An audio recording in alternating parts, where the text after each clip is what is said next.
Hi everyone, welcome back. So in this video, I'm gonna share with you how to add the 20 SMA on NinjaTrader. So just follow me and follow the steps. It's so easy and simple. So first of all, open your NinjaTrader, then go to this icon here at the top, indicators. Click on it, then go to available, scroll down here until you see SMA. This one. Click on it 2 times. Now go to period and type 20.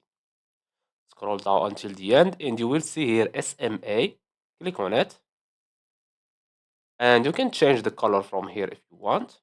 Okay, you can choose any color. So let's choose, for example, this one. And you have here width. This is for the thickness of your SMA. So let's choose, for example, 3 and click on apply. Okay, as you can see. So this is our 20 SMA. And that's it. So I hope you found this video helpful. Don't forget to give us a like and subscribe. Thanks for watching and see you in the next one.